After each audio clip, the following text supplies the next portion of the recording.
What's going on YouTube? Welcome to a different type of video I normally don't do, but I like to do it occasionally. It's like a top 10, top 5, top 7, whatever I have. And this one we're going to be talking about top 10 WTF moments in Injustice comic. Injustice comic is one of the best comics out there to date, and if you can't take my word for proof, just look at a lot of people that do review them either on Amazon or either on different comic book websites, even different YouTubers.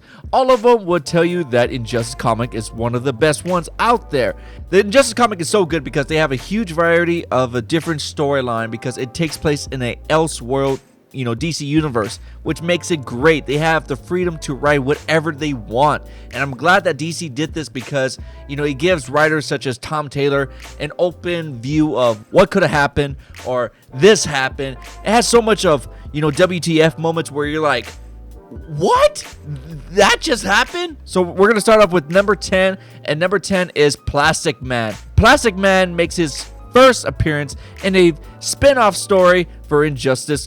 Plastic Man was awesome. The way they wrote him was so perfect. He had like this heroism, but also kind of like a bad boy in him. The way they wrote him was kind of like the vision I had for Plastic Man. He was like this snarky type of guy, but he wasn't afraid to say something. He goes visits Superman and straight up tells him that you're a villain. Look at this place. You're sitting on a throne, dude. Like, you're a villain. And it's just so funny because that's what we see as an audience. So in a way, Plastic Man was one of us inside a comic, and that's why I loved it. Just because the Injustice comic doesn't have that much funniness in it because it's such a dark story, but then when they added Plastic Man, it had a much brighter tone, and I laughed really hard when I was reading it, and I really do hope I see more of him, and I really do hope he makes it into the game. At number 9, I'm gonna have Dr. Fate. Dr. Fate can see people's fate of what happens to them, and he saw what happened to Black Canary. She was gonna die. He pretty much said,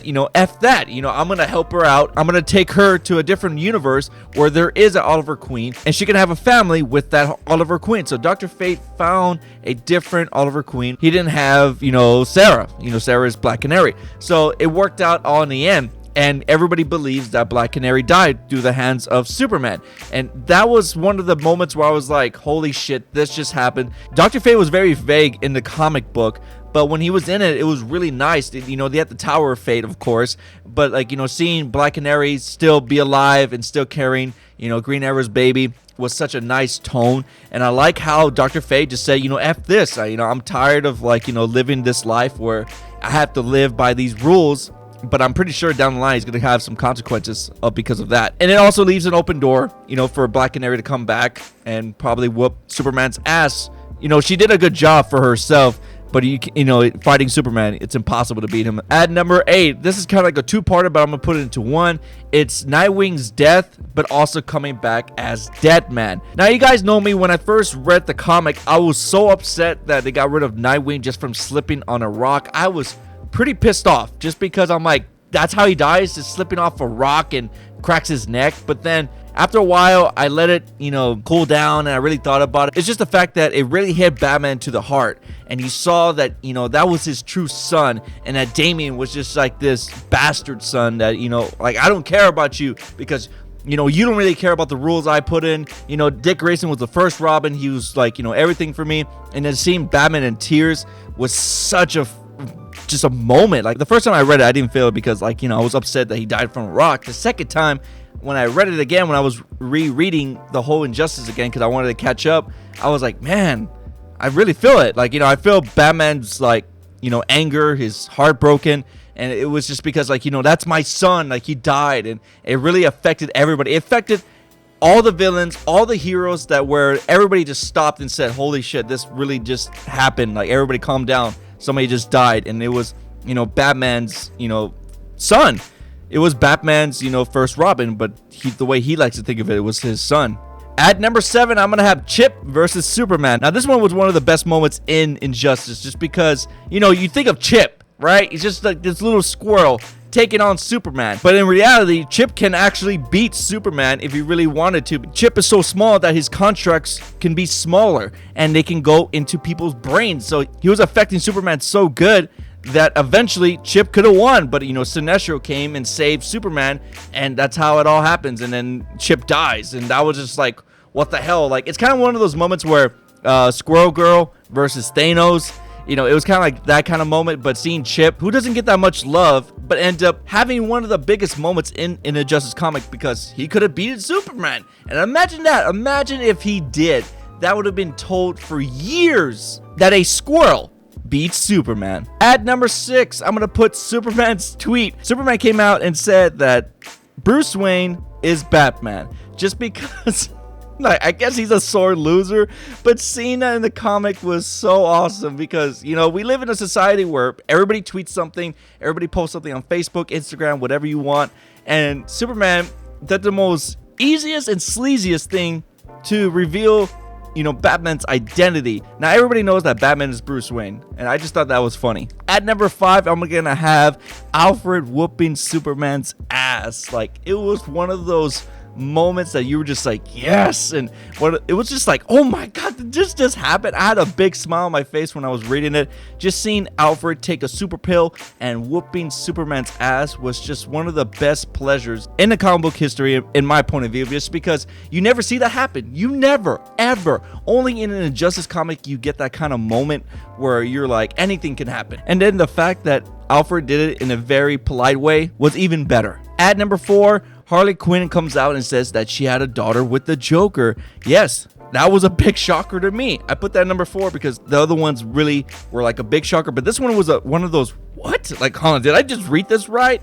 You know what I mean? Like, I was just like, okay, she does have a daughter, but her daughter lives with a different family. The daughter doesn't even know that her father's the Joker. Who knows that this could play out later on in Injustice 2 or Injustice 3 or something like that. She talks about it that, for a whole year she was pregnant, she left the Joker, so the Joker won't find out. And when she had the baby and she gave the baby away, when she came back, Joker didn't even know that, she was gone. And, that really hurt her. In the comic, you feel for her, and like, that's where like it kind of plays out that she always falls for this Joker character and treats her like shit, but she always comes back to him for some reason. And to me, reading that, I felt for Harley Quinn because, there's relationships just like that where, the male doesn't feel for the female, or even vice versa, like the same thing. And, she had to give up her kid just to be with the Joker again. Imagine if the Joker did find out he had a kid with Harley Quinn. He probably would have lost his mind. Like, Harley Quinn did the right thing by giving up the kid because, the kid would not live a normal life if it was, Harley Quinn and Joker. So reading that moment was really kind of like WTF moment. I was just like, oh my god, but it did happen. At number 3, I'm gonna have Green Lantern's death. And I know you're like, what? There is multiple Green Lanterns in the story of Injustice. Now, we can talk about all of them. I'm gonna say all the Green Lanterns because they're pretty much all gone, guys. But the death that hit me the hardest was Kyle Reiner's death because it was pretty messed up. Basically, Sinestro and the Yellow Corps just ripped from limb to limb of Kyle Reiner and throw him into the sun. Like, that was kind of like holy shit, Kyle Reiner, like, you got the most effed up kind of death story in Injustice. You can never give Kyle Reiner a break because in the old comics, Kyle Reiner actually found his girlfriend in a refrigerator, dead. Yeah, like, just holy, that's what I like about DC. There's so much like holy shit moments, and like kind of like you don't expect that to happen. Also, John Stewart dies. Like I said, Chip died. Kilowog dies. Pretty much almost all the Green Lanterns are gone. The storyline between the Green Lanterns and Superman's insurgency was crazy. You think that, the Green Lanterns have a chance, but they really didn't. Because since Sinestro is part of like, Superman's, army and stuff, Sinestro knew everything about them, so they had an upper hand. But seeing all the Green Lanterns go away was very sad. At number 2, Joker could be Spectre. But it ended up not being the Joker. It ended up being Mr. I could never say his name right, but it ended up being this little dude who's a Superman villain. It was a big surprise to all of us because everybody thought it was going to be the Joker. Nobody saw this coming. He ended up taking Jim's body. Somehow he won it over. So then, Jim ended up being at some Arkham Asylum or something like that. I can't remember exactly what happened, but Mr.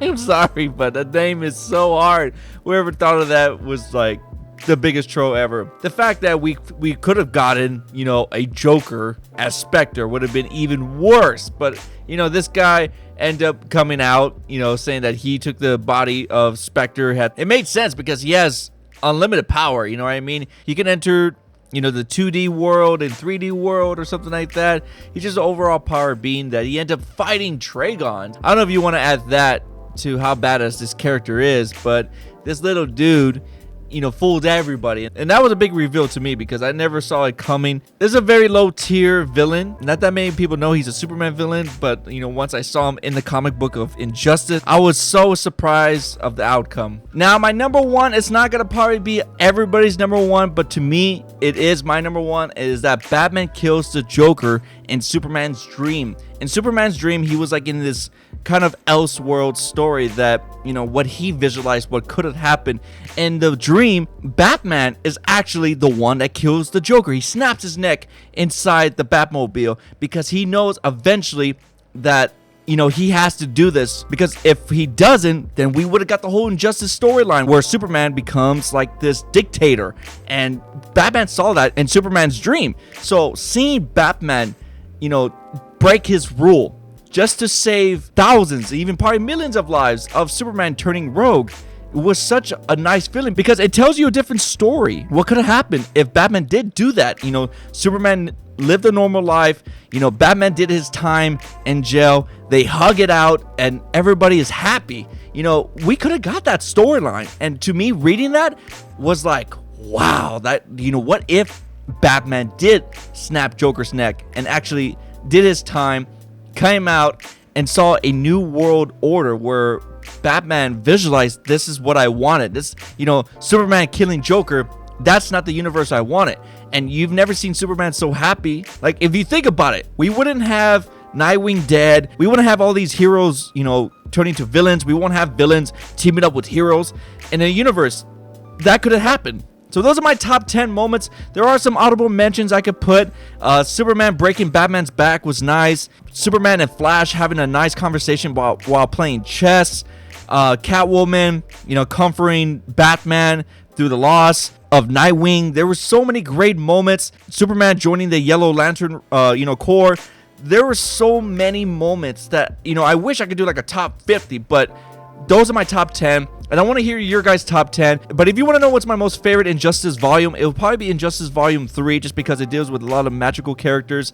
And there were just so many moments. Like I said, the Spectre thing happened. John Constantine makes his appearance. And I do believe Swamp Thing makes his appearance with Poison Ivy. That was another great moment that I think a lot of you guys would say, like, oh, where's your Swamp Thing? It wasn't as a big reveal, but it was cool seeing Swamp Thing with somebody else like Poison Ivy. So, there was always a concept, like, what would have happened if them two, crossed paths? But it was pretty cool. The people that are watching this that have not read Injustice comic and got spoiled from a lot of this stuff, I really feel sorry for you, because you should have read the comic book, because there's just so many good moments. And I'm excited to see what they're going to do, for Injustice 2. I want to know what they're going to do. Supposedly it picks up right after the video game, like the ending where, Superman is in prison. So I want to see exactly what happens in that universe where we've never seen in the comic book, because in the comic book, it's a prequel. It takes place 5 years before the game starts. If you guys want to see more videos like this, like, top 10 WTF moments or something like that, give this video a thumbs up, and I'll continue doing them for other video games, like maybe for Arkham Knight or something like, the Batman Telltale game. Whatever it's done, I'll continue to do these top 10, WTF moments. Thank you guys so much for watching. If you guys are brand new, make sure you hit that subscribe for more Injustice videos. I have an Injustice Let's Play that you can watch right now. It's the Injustice Mobile. I also have a Marvel one you can check out as well, the Marvel